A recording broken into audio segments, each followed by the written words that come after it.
Bonjour, dans cette vidéo, je vais vous parler en fait de l'aménagement concret de notre poste de travail quand on est prof et autiste. Voilà. Je m'appelle Erwan, je recontextualise un petit peu. Je m'appelle Erwan, je suis prof des écoles dans un dispositif Ulysse. En fait, je suis prof des écoles spécialisées. Auprès d'enfants en situation de handicap. Voilà. Et, euh, et là, je vais vous parler de l'aménagement de mon poste de travail en tant qu'autiste Asperger. Voilà. Écoutez, dans un premier temps, c'est un truc tout à fait nouveau, puisque cet aménagement, déjà, il n'est pas clairement effectif encore. Étant donné que j'ai obtenu la RQTH il y a même pas 2 ans, et que ça met beaucoup de temps à se mettre en place. Parce qu'il faut savoir que... Comment vous dire ça ? En fait, si vous n'avez pas la RQTH, si vous n'obtenez pas la RQTH, pour qu'on aménage votre poste, ça va être compliqué. Parce qu'en fait, on va pas vous croire, en fait. On va penser que vous racontez des conneries, que vous exagérez sur vos émotions, vos sensations, sur la manière dont vous vous sentez au travail, etc. Et donc, quelque part, la RQTH, ça va vous donner des droits et ça va valider, ça va légitimer la mise en place de différents aménagements. Alors, très clairement, je ne vais pas parler de tous les aménagements dans cette vidéo, je vais parler essentiellement du côté visuel et du côté auditif.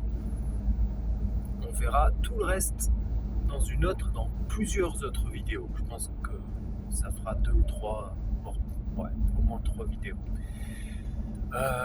Parce qu'en fait, je vous rappelle un peu les circonstances. Je vous parle en tant que personne qui a été diagnostiquée relativement récemment. Je vous rappelle que j'ai 44 ans et j'ai passé près de 40 ans en me pensant neurotypique. Donc j'ai encore plein de réflexes de neurotypique. C'est très difficile. C'est comme si depuis, même si clairement ça fait une dizaine d'années que je sais que je suis autiste, et ça fait donc 4 ans que c'est officiel, et j'ai passé longtemps à me réadapter à mon propre, pas ma propre identité. J'ai pas changé d'identité, mais je me suis réapproprié mes émotions, ma manière de ressentir le monde, de visualiser les événements. Tout cela à travers le spectre de l'autisme. Et croyez-moi, ça change la vie, parce que tout devient plus clair, tout s'éclaire à travers le spectre de l'autisme. Toutes les bizarreries, les incohérences, je les comprends beaucoup mieux maintenant. Je me comprends beaucoup mieux maintenant. Mais en même temps, c'est effrayant et ça donne le vertige, parce que j'ai passé 40 ans à côté de mes pompes, d'une certaine manière. Imaginez un peu le choc. J'ai passé 40 ans sans savoir réellement qui j'étais sur le plan neurologique. Vous voyez ce que je veux dire ? Sur le plan du fonctionnement cognitif, émotionnel, sensitif. Voilà. Donc, désolé pour les digressions. Je vous rappelle que, comme bon nombre d'Asperger, j'ai également un TDA, avec ou sans H. Là, les avis sont partagés. Et donc, qui dit TDA dit digression, pensée en arborescence, elle part dans tous les sens, tac, tac, tac. Enfin voilà, voilà. Je vous rappelle également que tout ce que je vous dis n'a rien à voir avec la vérité absolue. C'est ma vérité, ma contribution à la vérité, à la réalité, mon interprétation. J'apprends chaque jour de l'autisme. Je suis autiste, clairement, forcément, depuis la naissance. Mais je me suis découvert autiste peu à peu. On m'a diagnostiqué autiste et j'ai encore beaucoup de mal avec toute la terminologie. Quelque part, j'ai encore des tas de réactions de neurotypiques, parce que je me crois encore neurotypique. Quelle belle arnaque. Voilà. Donc, on va se concentrer. Donc, l'aménagement du poste d'un prof qui est autiste. Alors, c'est clair que ça paraît très bizarre au départ. Parce que voilà, j'aurais été en fauteuil roulant, vous savez l'exemple qu'on prend toujours, bah voilà, c'est simple, c'est ce qu'on m'avait dit à l'inspection. Bah oui, on met un fauteuil, on adapte le siège, tatati tatata. Alors quand on est autiste, c'est compliqué, parce que déjà, il faut bien se connaître. Donc, vous savez que quand vous êtes autiste, vous avez ce que l'on appelle des hypersensibilités et des hyposensibilités des 5 sens. Donc visuel, auditif, etc. Je ne vais pas vous énumérer les 5 sens. Voilà. Excusez-moi parce que... Et vous avez aussi de l'émotivité décuplée pour plein d'autres choses. Donc visuellement, est-ce que je suis des hypersensibilités visuelles? Est-ce que j'ai une hypersensibilité visuelle? Est-ce que j'ai une hypersensibilité ou une hyposensibilité visuelle? Ben, je veux vous dire que c'est clairement les deux. C'est plutôt hyper, mais il y a aussi de l'hypo. Hypersensibilité, j'ai une très bonne vue, mais ça c'est pas... Voilà, on peut très bien être autiste avec une paire de lunettes, être myope ou astigmate, etc. Mais j'ai une hypersensibilité visuelle par rapport à la luminosité, principalement. Alors, toujours, excusez-moi, je suis énervé, je suis tendu parce que vous voyez, cet aménagement, il est encore en cours. Cet aménagement. Il n'est pas encore efficace. J'ai rencontré, excusez-moi, je parle dans tous les sens, mais c'est pas grave, c'est à l'image de ce qu'est l'autisme, un gros bordel, voilà. Qui aménage? En fait, vous en parlez d'abord à vos collègues de votre différence, etc. Pour un petit peu préparer le terrain. Ensuite, vous parlez à l'inspection. Vous faites un courrier à l'inspection académique. Il y a la médecine de l'inspection académique. Ils sont complètement à l'arrache, mais c'est pas grave. Vous en parlez. Moi, j'ai découvert que j'avais un référent handicap. C'est tout nouveau, ça vient de sortir. Le mec, il sait pas où il habite, il sait pas ce qu'il fait là, mais c'est pas grave. On avance. Eux-mêmes, ils n'ont jamais eu à gérer d'autisme Asperger prof. Jamais de leur life. Parce qu'en fait, pour eux, un autiste, même pour moi avant, c'est un mec qui parle pas, qui se met des coups de tête dans les murs et tout. Moi aussi, je me mets des coups de tête dans les murs, hein, mais je les mets de manière stratégique. je les mets pas de... Excusez-moi, ça part dans tous les sens. Bref, parlez-en. Le plus important, c'est que vous dites « je suis autiste ». Même si ça vous stresse, moi ça me stresse de demander de l'aménagement, j'ai l'impression de déranger, de faire chier le monde, clairement, mais c'est pour votre bien, c'est pour le passé, et si vous êtes bien, vous ferez du bien aussi à vos élèves, à vos collègues, dans vos relations, dans vos interactions, et rappelez-vous que c'est des petits détails. Là on va parler des yeux, des oreilles uniquement, ça ira, sinon on va faire 7 heures de vidéo. C'est uniquement la conjoncture de plein de petits détails qui font cet autisme. C'est la coexistence de plein de tas de petites spécificités qui font l'autisme. Ça, j'ai beaucoup de mal à le comprendre. Des petits détails qui font chier la vie de tous les jours. Donc, le visuel. Alors toujours, le réflexe, c'est de dire « Ah, ben moi aussi, j'ai des problèmes aux yeux. Moi aussi, j'ai mal aux yeux quand je regarde longtemps un écran. Moi aussi... Ben ouais, mais... Pas, nous, c'est décuplé. Et moi aussi, j'ai vécu avec pendant 40 piges. Mais à quel prix? Donc maintenant... Vous voyez, je vous donne un exemple. Là, je suis en train de conduire. Je suis gêné par la luminosité. Pourtant, il n'y a pas de soleil. Normalement, je devrais mettre mes putains de lunettes de soleil. Mais j'ai toujours pas pris l'habitude de les mettre. Et pourtant, je vais les mettre et vous allez me prendre pour un dingue. C'est pour ça que je vous dis, là, on va y arriver. J'ai encore du mal avec ça. Pourtant, il y a plein de gens qui mettent des lunettes de soleil pour conduire. Je vais vous expliquer après.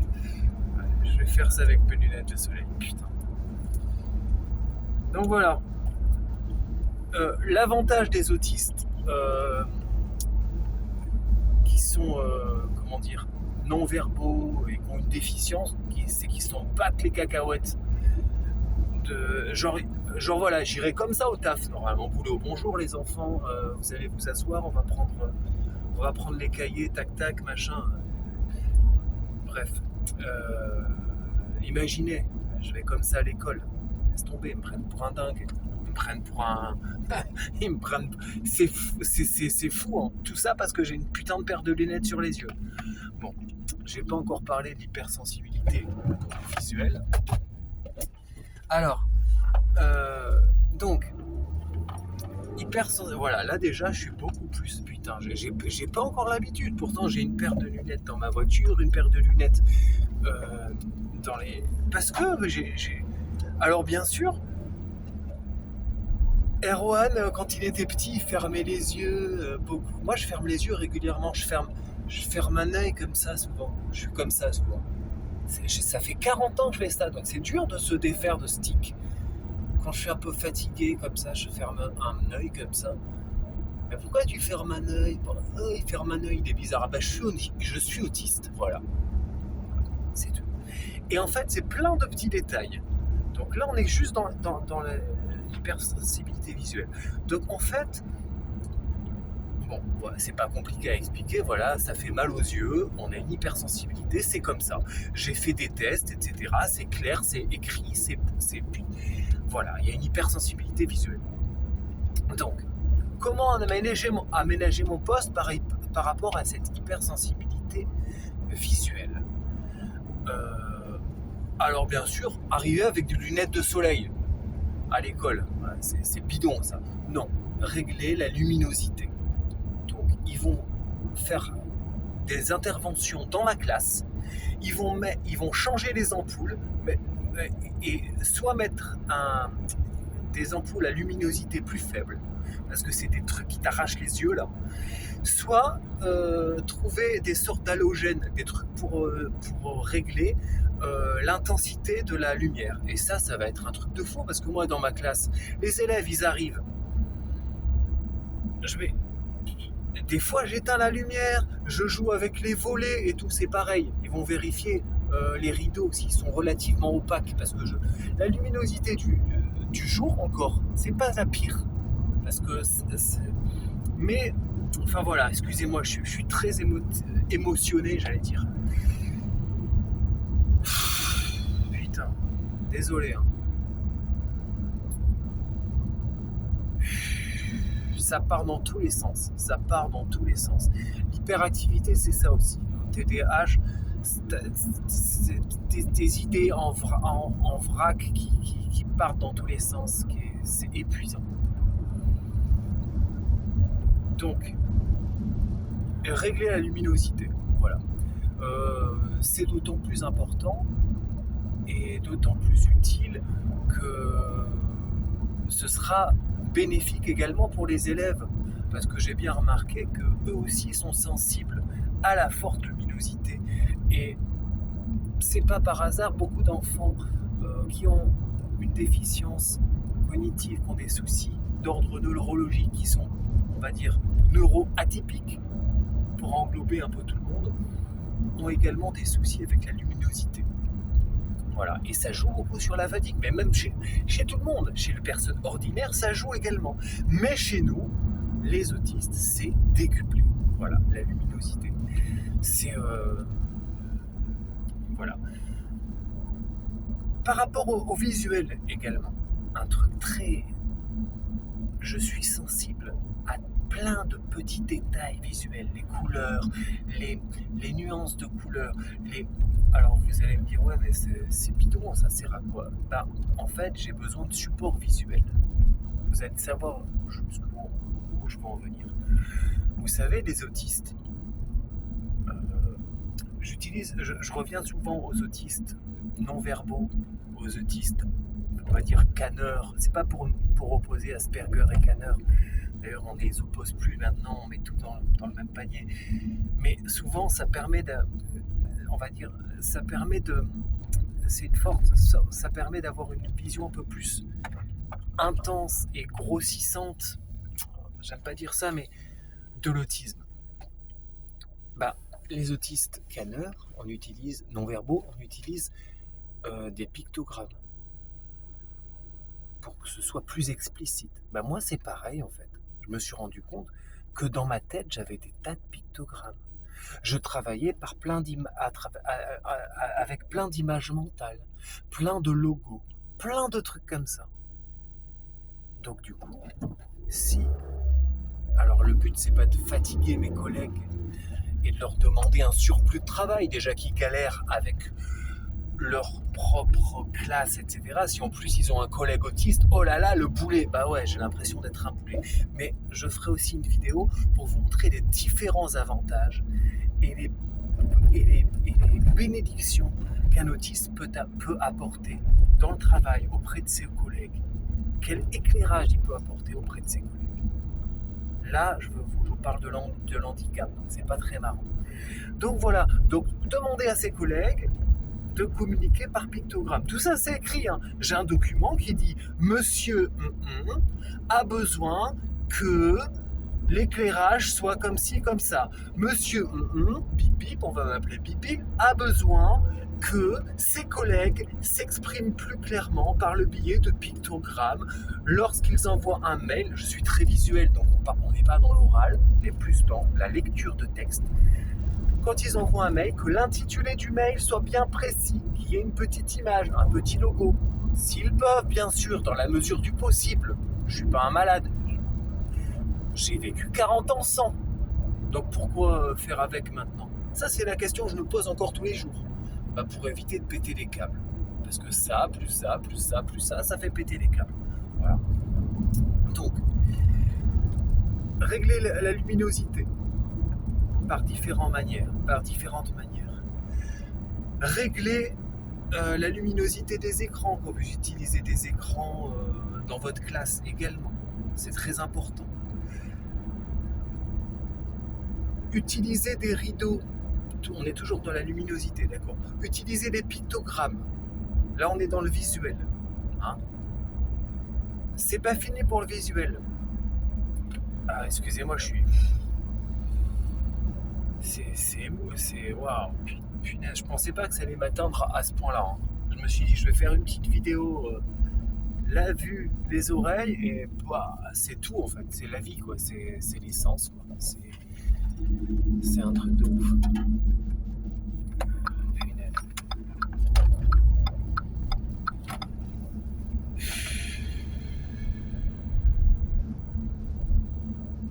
Là par exemple, saturation de visuel. Là, je vois un truc lavage haute pression, garage du machin. Vous savez qu'à certains autistes, ça c'est visuel.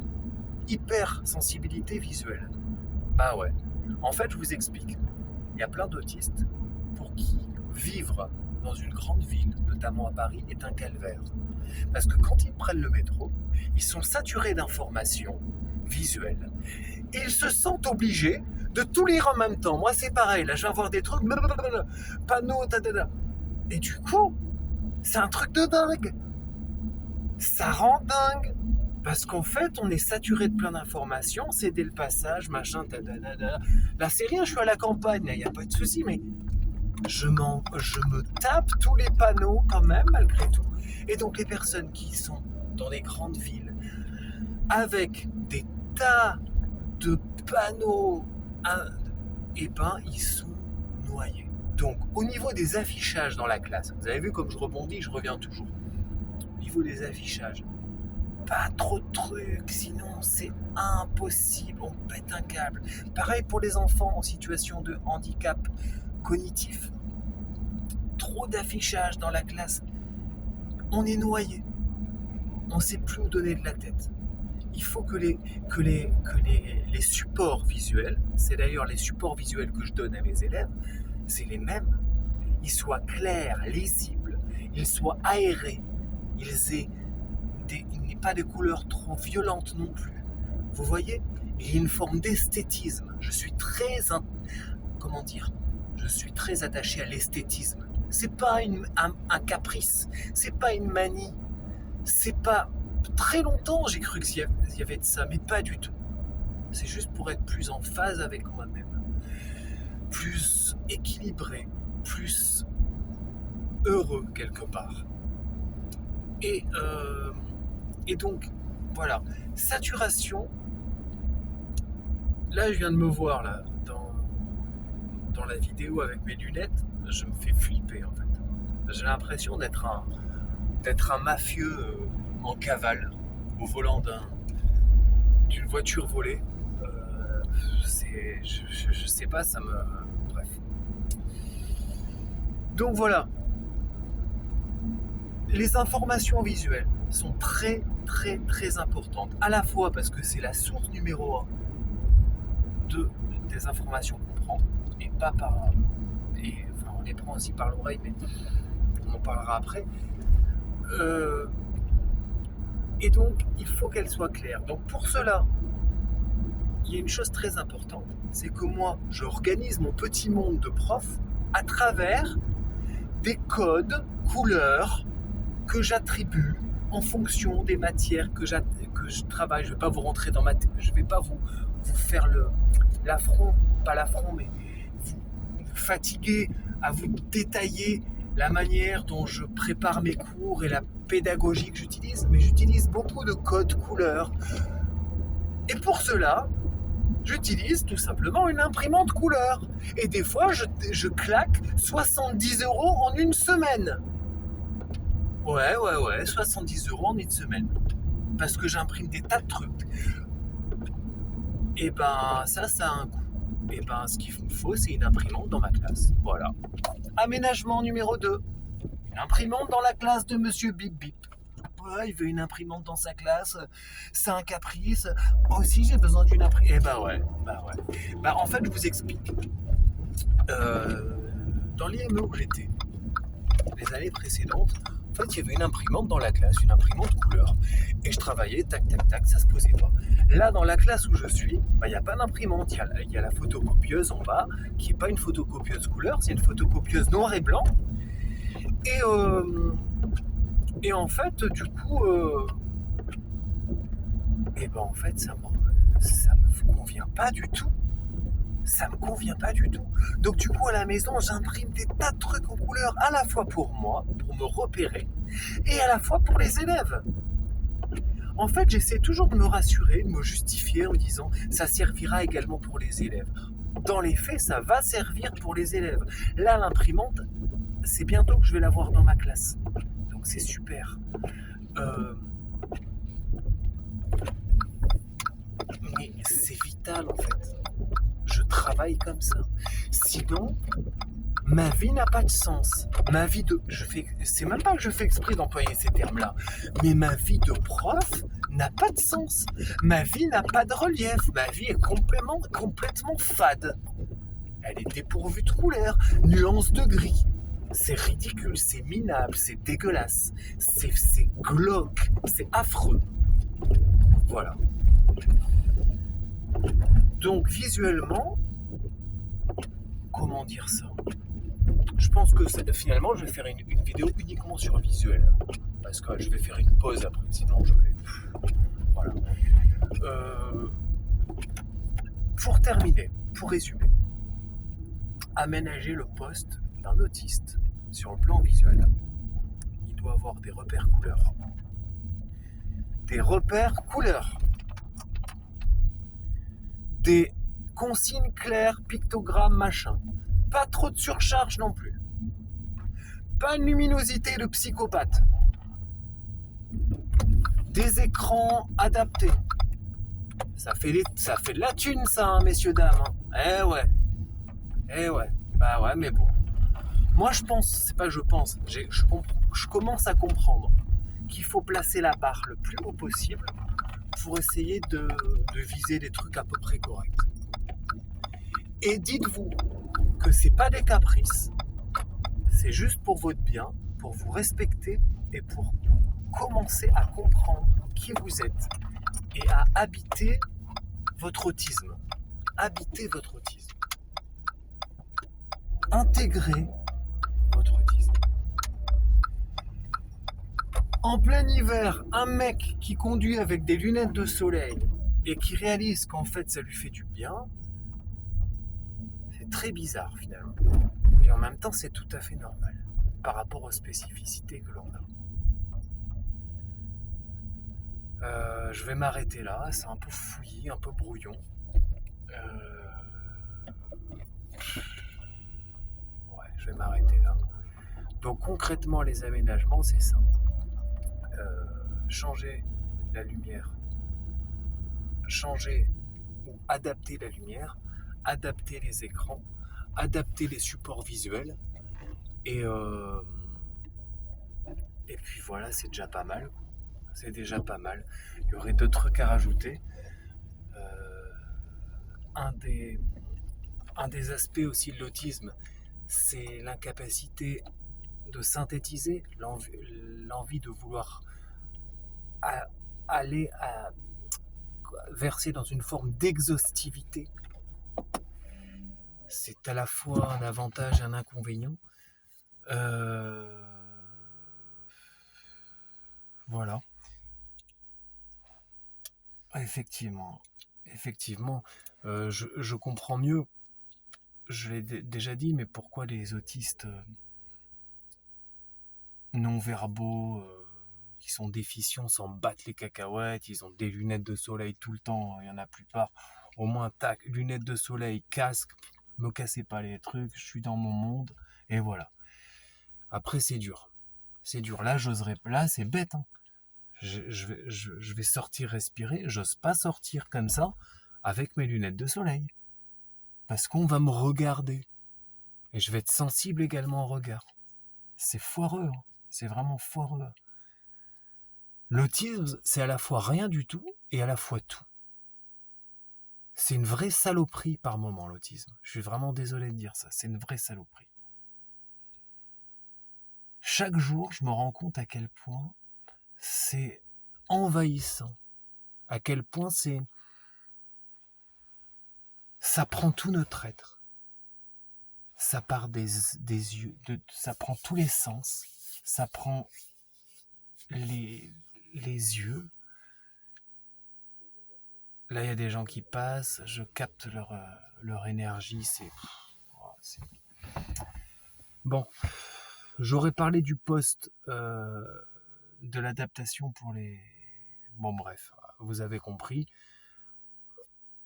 On va arrêter là et j'en referai peut-être une plus structurée. J'arrive pas en fait à faire les trucs d'une manière posée. Bref. Allez, salut. Allez, ciao. À la prochaine. Salut.